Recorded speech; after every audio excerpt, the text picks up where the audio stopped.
Hey everybody, it's Chris Eads, and on the line is Wootini here with another Gay Gamer video podcast.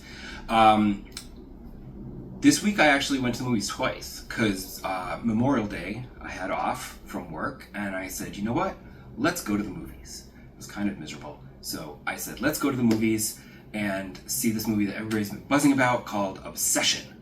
I wanted to see if it would live up to the hype. It did, much to my surprise. It actually lived up to the hype. And usually they don't. Basically, it's a very simple premise. Boy likes girl. Boy isn't sure girl likes him back. So boy makes a wish that the girl would love him more than anyone in the entire world. And of course, that goes horribly wrong. Because the wish is taken extremely literally. And it starts out cute, and she loves him, and it's adorable. And then things take a turn and she gets a little obsessive. And then things keep taking turns and it gets really messed up. And then somehow it gets even more messed up. And it's just like, oh my God. And it just barrels along to its inevitable conclusion. And honestly, at the ending, I thought it was going to go one way that would be super fucked up.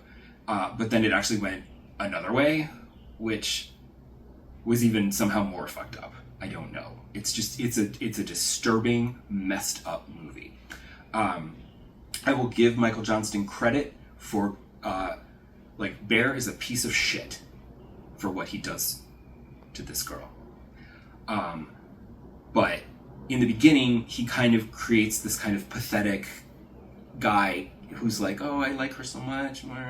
So it helps to build that, foundation, so that as he does destroy her life and fuck everything up and is an unbelievably shitty person, you still almost feel bad for him, but not really, because he is doing horribly shitty things. But the real star of the movie is Indy Navarrete as Nikki, who is just unbelievable. I remember her, I didn't know anything about this movie really. I knew the premise and that was it. I didn't recognize her in the trailer until I saw the movie, and then I'm like, oh, I remember her from Superman and Lois. And I love the idea that she's getting nothing but praise for her performance in this movie, and she is really, really good. She plays it because she snaps from normal to obsessed, and just snapping from personality to personality, and then the facial contortions and her physicality of the performance. It's so amazing. And I love the idea that this movie's gonna blow up her career and she's gonna be a big star now, I hope. Fingers crossed, because she deserves it, because she's really, really good. But it's incredibly messed up, and I do recommend it for that exact reason. And then this weekend, I went to see another much buzzed about horror movie called Backrooms. Unfortunately, that one wasn't as good. That one did not live up to the hype. I am not familiar with these YouTube videos of these backrooms that apparently became this online viral sensation. I've seen the picture that started it all, and so I was kind of vaguely familiar with it, but I never saw any of the videos, so I went into this not knowing what to expect. I didn't expect one thing, so it wasn't like I was expecting something and I was disappointed. But he made a feature film out of this concept, and there is some found footage in it. It takes place in 1990, so that the found footage gets to be actual VHS square proper footage, which I appreciate. I don't know if he actually shot it with a VHS camera, but it looks really good. So whatever, if he didn't and he processed it, it was processed very well. Because I always prefer that when I'm in a found footage kind of situation, because then it's a little, that video grain and everything, you can't quite make it out. That helps a lot to sell the horror. If you shoot it with a new HD camera, widescreen, you can see too much and it's not as effective. But basically the premise is there's this guy named Clark who owns this furniture store that is, his life is falling apart. His life is a complete disaster. The furniture store is failing, and he stumbles upon a portal to these back rooms, whatever they are, we don't know, and it's super disturbing. the found footage, there's a couple of found footage scenes that are the most effective part of the movie, but I do appreciate that it wasn't all found footage, because usually that stretches the premise a little too far, and like having to fit all of the exposition and storytelling in found footage, it always comes off feeling a little awkward, because why are you filming this? Like, it doesn't make sense. You're just doing it to get the story across, and and it just becomes a problem. So I appreciated that they just inserted some found footage, but the rest of it's a regular movie. Because also, seeing those back rooms and those incredibly surreal and disturbing spaces in proper widescreen high def, like taking a moment to not flail around with the camera, but to hold the camera and see it properly, helps to make it even more disturbing. And it was going so well. But then they reached like the climax of the movie, and there's this like emotional dialogue scene that like, it's a little too expository and on the nose, but I was like, okay, fine. It makes sense for the character, so I get it. It's not subtle, but it's fine. But then they made the cardinal sin of showing the monster. Spoiler alert. And the problem is, I get why the monster is what it is. No spoilers. I get within the context of the movie why this is what the monster is, but once it's out into the light and you see it fully, it's not scary anymore. And then there's a whole chase scene that's just not as scary as it should have been. It's not as scary as the previous chase scenes when you couldn't see the monster. Once you see it, it kind of deflates the whole thing. And I also feel like the movie should have ended at the end of that chase scene, because what comes after it, it sort of like, somehow it manages to like explain too much while not actually explaining anything at all.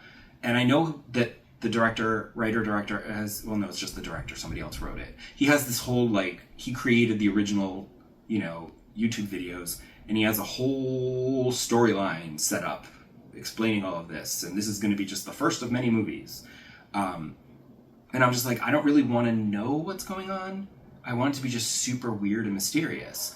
And so by trying to explain it, he doesn't really explain anything. There's still plenty left unsaid, but it's like, it's just a little too much, I guess, for me. I don't know. I want it to be more vague. And even though it would have been like kind of an awkward, like cliffhangery kind of what the fuck ending, and it would have felt slightly unsatisfying, I still feel like that would have been a better end point than to have this exposition stuff later. But that's just me. So I would say definitely go see Obsession, but you could probably wait for Backrooms to come to streaming if you want. Although it's A24, and those don't always come to the main streaming services. So if you want to see it, you might have to go to the theater. Sorry. As for games, also, I watched the Kylie Minogue documentary on Netflix, and it's very good. I may have even cried a little bit in the third part when she was discussing her cancer and everything. It's very well done. If you're a fan, you should check it out. You probably already have. I was a little slow. I didn't watch it all in one day. It's 3-hour-long parts, so I spaced it out over the course of a week. As for games, I have not touched Where Winds Meet in a while, weeks and weeks. And I booted up my PS5 one day this week and had a notification that it couldn't download an update to Where Winds Meet because I didn't have enough space in my hard drive. And I was just like, oh, fuck. All right, fine. So let me go clear some space in my hard drive. And like, I deleted Mass Effect because, I haven't played that in a while. I downloaded that for free with PlayStation Plus like last year or whatever, just to play it again as a guy and, whatever. But it's like, I'd rather play new games than old ones. So it's fine. And I can always re-download it if I do decide I want to keep playing. But that cleared up some space. But then the next day I was like, I saw the Where Winds Meet icon on my screen, and I was like, I haven't touched this in weeks, and it's taking up like 130 gigs of space on my hard drive. It's like a huge file. So I was like, no, we're not doing this. So I haven't played it in so long, and I said, you know what? I'm just going to delete this, clear a lot of space in my hard drive, and then we'll be good. So I did. Because also, I haven't played it because it's, like, I don't want to add I tried it, as you recall from that episode, I tried it because it's free to play, and I wanted to see how free to play it was. And it's very free to play. It's like Nikki. You only have to pay for customized outfits if you want. You can play the whole game completely for free. But the thing is that with Nikki, I got sucked into it because it's a cute little world to explore, and it's all very casual, and the combat's not very difficult, and it's very pretty and cute and fun and, like, casual. Whereas this one, it was like a typical action-adventure RPG set, you know, in this wuxia world of martial arts and swordplay and stuff, and it's a great idea, but I just don't have time to play that every day as well. And I wanted to quit now before the story actually did suck me in. I don't know if it ever would have, but I was like, let me just call it quits now and save some time in my day. So I won't be going back to that, I don't think. Because I have Disney and Nikki to play every day with Animal Crossing, so we're good. If I had more time in my day, maybe I'd play it more, but I don't. I have a job and a life, so sadly. Then I did notice in the new PlayStation sale that just started recently, they have Cyberpunk 2077 on sale for $20, which is like the lowest price I've seen it. And I've been wanting to play it, and I've just been waiting for the price to come down far enough to make me go, okay, now I'll get it. And $20 is, once it gets below $20, that's when I'm ready to pull the trigger. Of course, that means it'll be free with PlayStation Plus next month, but, you know, thank me later. But the thing is that I'm sort of like, because I'm going to finish Yote soon, so I'm like, I can just jump into this. And then I'm like, but then I also said I should probably get Adorable Adventures, which is also $20, just to support that indie developer and the kind of game I would like to play. So maybe I should get that instead. It'll also be a shorter game. I'll finish it sooner, much sooner. But then I was like, the problem is that I'm like, well, I had also bought, if you might recall, like months ago, the episode where I bought The Sinking City, so that I would have something like in depth to suck me in for the 4 hours and change that I'm going to be traveling to Massachusetts and back for 4th of July weekend. I wanted a good Switch game that would, you know, I could distract myself and make the time fly by. So I wanted to start that on the TV so that when I play it portably, I already know what I'm doing and I don't have to like go, wait, what is that? I don't see, it's too small. So I'm like, well, I could start that and play that for a few weeks. I'm not going to finish it in a few weeks, and then it'll be fine, and then I can be well into it when I go to... So I'm like, do I buy a new game or play the game that I've already bought? I don't know. Also, if you have played Cyberpunk 2077, let me know in the comments what you thought of it, if it is worth playing, because I thought it looked really cool, and then it came out, and they were like, no, this is the buggy mess, don't play this is terrible. But then they like fixed it, and when they put it on the current gen consoles, like when it came to PS5, suddenly it was like, no, now it is the game that they promised. It's almost the game that they promised. You know, it's like a No Man's Sky kind of thing. They're like, they overpromised, under-delivered, and then they fixed it, and they're like, okay, now this is actually a good game to play now. So let me know if you played it and if I should get it. I'm kind of hoping that I like hem and haw just long enough that when I go to buy it, it won't be $20 anymore. It'll be back to regular price, and then I'll go, oh well, and then I'll get it during the next sale where maybe it'll go down even more. But I have enough to play, as I said. Disney, I did not play a lot of Disney this week because I'm waiting for the new update to drop. I finished everything else. But they did start a new, this pirate treasure hunt thing, which I had already done before, so I think I have all of those rewards, but there's a new thing where you fish for clue, you know, it involves fishing for the pirate treasure. Where you fish and you get a clue, and then you find the treasure map piece somewhere else, and it's like it's a little involved. But I got all the treasure map pieces the other day and got the pirate throne. So like I don't care. But again, I wanted it. It's a reward. I'm gonna collect it even if I never use it.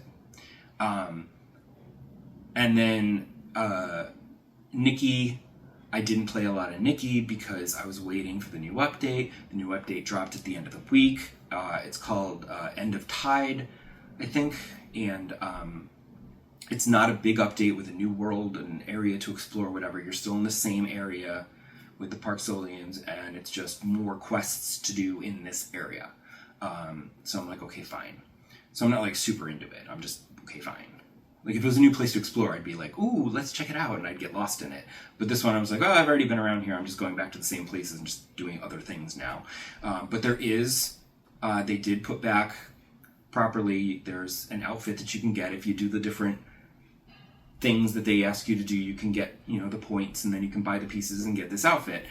And the outfit's nice. I don't like the hat or the purse, but you could always take those off. But again, like the throne, I may never use it, but I want it to have it because I must collect it. And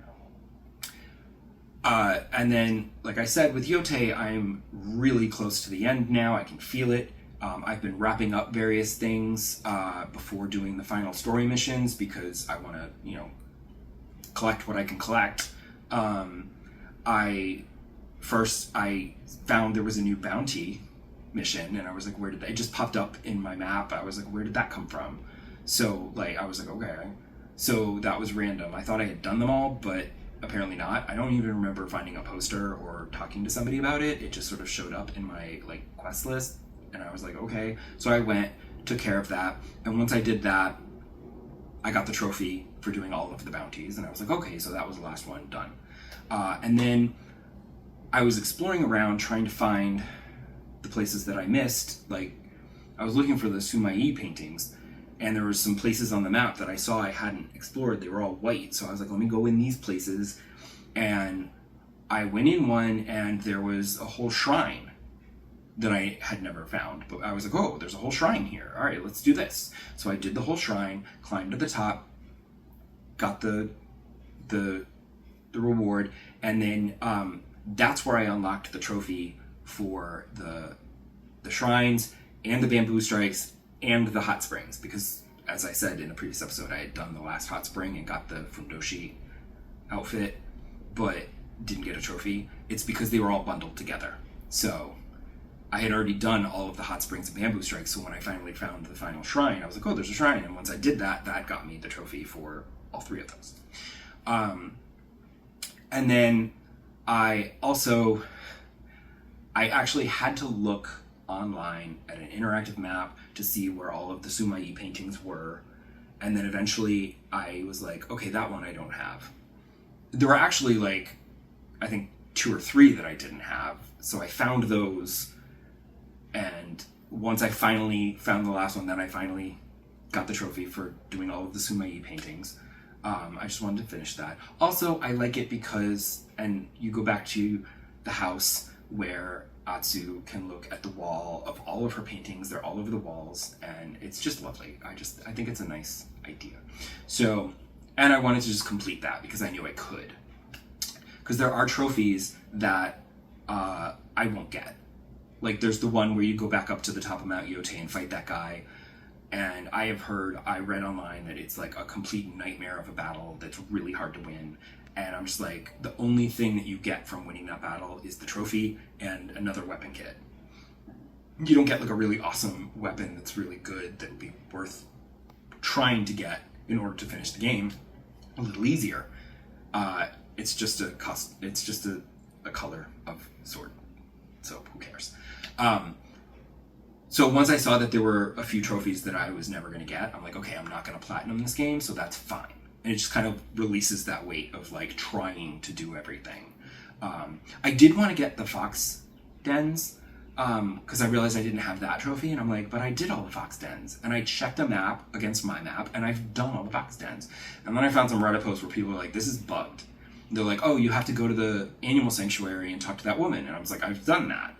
And they're like, oh, you have to pet all the animals and then talk to the woman. I was like, I've done that too. So I don't know what I'm missing that is making this not trigger. But again, I'm not getting all the trophies, so if I miss out on this one, who cares? I've done it. It's all that matters. So I am basically at the end where now I can't, there's nothing else to do to distract myself from the main story. So I am going to start just doing the main story quest. I did one yesterday that was, I kept expecting a fight to break out, but it was a nice quiet moment where you and Jubei and the kid, and you go to this temple and you have a whole little adventure. You collect mushrooms and whatever, and then you go and you cook them, and then you talk, and it was a nice, like, quiet family bonding moment. And I guess that quest was the calm before the storm, because now it's like, okay, now we're going to do it. Final battles are coming up. And I might have it finished by next episode. I don't know how much is left. So, and I don't want to look online and spoil it. So I'm just going to play. And if I finish it by next week, I'll have some final thoughts to talk about. If not, I'll probably be talking about how frustrated I am that I can't finish it because the battle's too hard. I don't know. Come back then and find out. Bye!